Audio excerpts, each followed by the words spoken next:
wissen. Und schließlich Bleiben. Der Autoschlüssel. vorübergehenden Zustand.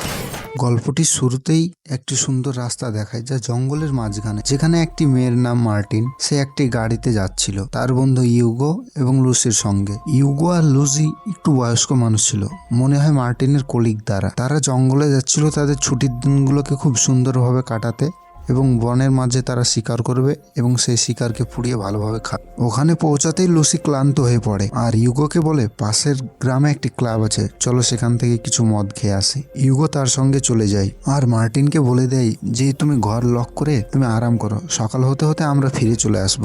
পরের দিন সকালে তারা যখন ঘরে ফিরে আসেনি তখন মার্টিনা তাদেরকে খুঁজতে চলে যায়, সঙ্গে তার কুকুরটিও যায়। কুকুরটা কিছু দূর গিয়ে খুব জোরে জোরে চিৎকার করতে থাকে এবং মার্টিনা তাকে জিজ্ঞেস করে কি হয়েছে। মার্টিনা আবার সামনের দিকে যে হঠাৎ একটা অদৃশ্য দেওয়ালের সঙ্গে ধাক্কা খায়। এটা দেখে মার্টিনা অবাক হয়ে যায় যে এখানে তো কিছুই নেই, তাহলে কি আমাকে আটকাচ্ছে। ও হাত লাগিয়ে দেখে সেখানে একটি অদৃশ্য দেওয়াল ছিল। মার্টিন অনেক চেষ্টা করলো, না সেটাকে সে ভাঙতে পারলো না সেটা থেকে পার হতে পারলো। কিছুক্ষণ চেষ্টা করার পর সে যখন ক্লান্ত হয়ে পড়ে সে বসে পড়ে। কিছুক্ষণ পরে আবার চেষ্টা করে কিন্তু হয় না। কয়েক ঘন্টা পর সে ঘর যাবে বলে মন্তব্য করে এবং কুকুরটিকে সঙ্গে নিয়ে সে চলে যায়। আমি পাগল হয়ে যাইনি তো, আমি এটা হয়তো ভুল দেখেছি, এটা ভেবে সে তারপরের দিন সকালে আরেকবার যায় কিন্তু দেখে না এটা সত্যিই অদৃশ্য একটি দেওয়াল আছে। সে এটা ভেবে হতাশ হয়ে পড়ে এবং ঘরের দিকে আবার ফিরতে থাকে। ফিরতে ফিরতে হঠাৎ সে দেখে একটি বয়স্ক লোক এবং একটি মহিলা সেখানে বসে আছে। সে খুশিতে তাদের কাছে দৌড়ে এগিয়ে যায় কিন্তু সেই অদৃশ্য দেওয়ালে সে আবার ধাক্কা খায়। এবার সে মনে মনে অনেক ভয় পেয়ে যায়। ওই দুটো বয়স্ক লোককে দেখে মনে হচ্ছে সে মানুষ নয় বরঞ্চ পুতুল। সে বায়নোকুলার দিয়ে দেখে তারা অনেক দিন থেকে ফ্রিজ হয়ে আছে, মনে হচ্ছে কোনো কালো জাদু তাদেরকে আটকে রেখেছে এভাবেই। মার্টিনা ভাবে জঙ্গলের ওই পারে সব লোক হয়তো মরে গেছে। এটা ভেবেই সে জঙ্গলের মধ্যে ভয়ে ভয়ে দিন কাটাতে শুরু করে। প্রত্যেক দিনের মতোই জঙ্গলে চলতে চলতে হঠাৎ একটি গরু দেখতে পায়। প্রথমে সে গরুটির দিকে ভয় পেয়ে গেলেও পরে সে গরুটিকে বন্ধু বানিয়ে নেয়। গরুটি তাকে দুধ দেয়, সেই দুধ দিয়ে সে চা কফি বানিয়ে খেত এবং গরুটিকে সে ঘাস কেটে এনে দিত এবং তাকে যত্নশীলভাবে পালন করত। একদিন মার্টিনা তার বাড়ির পেছনের রাস্তা দিয়ে গাড়ি নিয়ে যাচ্ছিল। কিছু দূরে গিয়ে গাড়িটি কিছু একটা সঙ্গে জোরে ধাক্কা মারে। মনে হয় এখানেও ইনভিজিবল দেওয়াল আছে। সেখান থেকে 10-20 ফুট দূরে একটি গাড়ি ছিল। তখন সে বুঝতে পারে এই দেওয়ালটি 10 থেকে 20 ফুট মোটা প্রায়। তখন সে ভাবে এত মোটা দেওয়ালকে আমি হটাবো কিভাবে বা ভাঙবই বা কিভাবে আর বেরোবই বা এখান থেকে কীভাবে।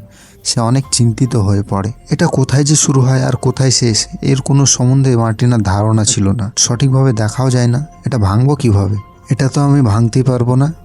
এত কিছু ভেবে হঠাৎ সে আবার ঘরে ফিরে যায়। সামনে শীত আসছিল। শীত আসার আগেই সে তার কুকুরের জন্য এবং তার জন্য খাবার এবং জ্বালানি রেডি করে রাখছিল যাতে তার কুকুর এবং গরুর এবং তার শীতের সময় কোনো অসুবিধা না হয়।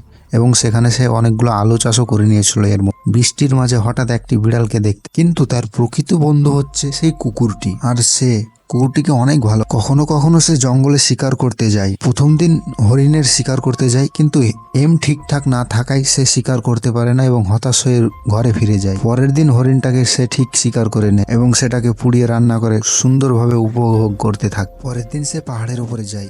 সেখানকার আকাশ এবং মনোরম দৃশ্য দেখে সে হারিয়ে যায়। যখন সে ঘরে ফিরে আসে তখন দেখে বিলাইয়ের একটি ছানা হয়েছে। এভাবেই তার দিন 1 মাস 1 সপ্তাহের মতো কেটে চলেছে আর ওর জীবন একটু সুস্থভাবেই কাটছিল। একদিন হঠাৎ খুব জোরে তুফান আসে এবং বরফও পড়তে থাকে। বিড়ালের ছানাটি অসুস্থ হয়ে মারা যায়। মার্টিনা দুঃখিত হয়ে সেটাকে দাফন করে দেয় এবং ঘরে এসে সে ডায়েরিতে লিখতে থাকে তার সাথে প্রতিদিন যা যা ঘটছে। ওখানে একটাই ডায়েরি ছিল এবং ডায়েরির কিছুটা পাতা বাকি ছিল যেগুলো সে লিখতে পারবে। কিছুদিন পর কঠিন শীত চলে আসে। মার্টিনা বেচারি ঘরের মধ্যে পড়ে থাকে মন খারাপ করে। খাওয়া দাওয়ার জিনিস অবশ্য ঘরের মধ্যেই ছিল।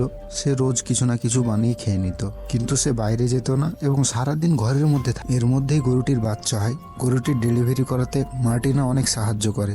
অনেক কষ্ট করে বাচ্চাটিকে টেনে মার্টিন বের করে। বাচ্চা হওয়ার পর সেই বাচ্চাটিকেও সে গরুটির মতো লালন পালন করতে। অনেকদিন ঘরের ভিতরে থাকায় সে বোর হয়ে গিয়ে বাইরের দিকে ঘুরতে যায়। এভাবেই শীতের মাসটা পুরোটা পার হয়ে যায়। এবার ওর ডায়েরিতে লেখা থাকে যে 25শে জুন। মার্টিনা ডায়েরিতে লেখে যে এভাবেই সে 1 বছর পার করে দিয়েছে আর এইবারের অ্যানিভার্সারি পালন করার জন্য সে পাহাড়ে যাবে। কুকুরটিকে নিয়ে সে বেরিয়ে পড়ে। সন্ধ্যার সময় সে ঘর ফিরতে ফিরতে ভাবে যা হয়ে গেছে হয়ে গেছে, আমি আজ থেকে এক নতুন জীবন শুরু করব। ও আর মন খারাপ করে না এবং দেখে ডায়েরির আর কিছুটা পেজ আছে। এভাবেই ঋতুচক্র পরিবর্তন হতে গরম, শীত, বর্ষা আসে আবার চলে, তারপরে অনেক শীত পড়ে এবং সেটাকে সে সহজভাবে পার করে ফেলে। তারপরে যখন বসন্ত ঋতু আসে সে একটি সাদা কাককে দেখতে পায়। ওই কাকটিকে দেখে একটু চিন্তিত মনে হচ্ছিল, কারণ কালো কাকগুলো তাকে তাড়িয়ে দিচ্ছিল। ওটাকে দেখে মার্টিনা ভাবতে থাকে, এটাও আমার জীবনের মতনই, সে জঙ্গলে একাই আছে এবং আশেপাশের জিনিসের সঙ্গে তার কোনো সম্পর্ক নেই। তাও সে পালিয়ে যায়নি, এই জীবনের আসল মূল্যকে বুঝেছে এবং সেখানে সার্ভাইভ করে। তারপর মার্টিনা কাকটাকে কিছু খেতে দেয়। একদিন সে পাহাড় দিয়ে যেতে যেতে একটি দৃশ্য দেখে সে দৌড়ে যায়। দেখে একটি পাগল তার গরুটিকে কুড়ালের বাড়ি মারছে। মনে হয় এই পাগল লোকটিও এই ইনভিজিবল দেওয়ালের মধ্যে ফেসে আছে। কিন্তু সে মার্টিনের মতো সুস্থ মেজাজের মানুষ নয়, সে পাগল হয়ে গিয়েছে। কুকুরটি গরুর বাচ্চাটিকে বাঁচাতে গেলেও কুকুরটি আহত হয়। এভাবে মার্টিনা দৌড়ে গিয়ে ঘর থেকে বন্দুক নিয়ে আসতে যায়।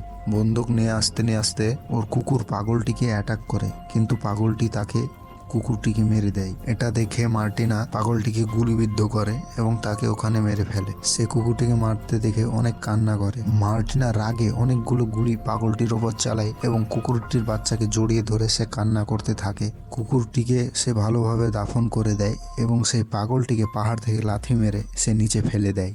তার দুটো সঙ্গীকেই সে হারালো। সে অনেক দুঃখ পেল, তাদের অন্তিম সংস্কারও করলো। সে তার একাকিত্ব জীবনকে মেনে নিল। সে তার গরুর জন্য ঘাস কাটতে যেত। এই বছরও সে আলো এবং বিভিন্ন অনেক ফল চাষ করেছিল সে। আর একবার শীতের সময় আসে, আবার সে ডায়েরিতে February 25 লেখে। এটাই ডায়েরির লাস্ট। এরপরে তার সঙ্গে যা ঘটবে সে আর ডায়েরিতে লিখতে পারবে না। সেই কথাগুলোকে তার মনের মধ্যে রাখতে হবে এবং এই আশাতে তাকে পুরোটা জীবন পার করে দিতে হবে। এই আশাতে সে থাকবে যে এখান থেকে হয়তো কেউ তাকে নিয়ে যেতে আসবে। তার চারিপাশের এই অদৃশ্য দেওয়াল কোনোভাবে হয়তো ভেঙে যাবে বা পড়ে যাবে, এই প্রার্থনা করতে থাকে। সবকিছু মানিয়ে তাকে এভাবে থাকতে হবে। ডায়েরির পাতা শেষ হয়ে যায়, সে আর কিছু লিখতে পারেনি। এটাই হচ্ছে জীবন বন্ধু। জীবনের শেষ আমাদের খুঁজতে হয়, যেটা পাওয়া যায় সেটাকে মন থেকে মেনে নিতে হয় এবং রাস্তায় চলার পথে যেগুলো আমরা করে থাকি সেগুলো ভুল নয়, সেগুলো হচ্ছে একটা বড় শিক্ষা।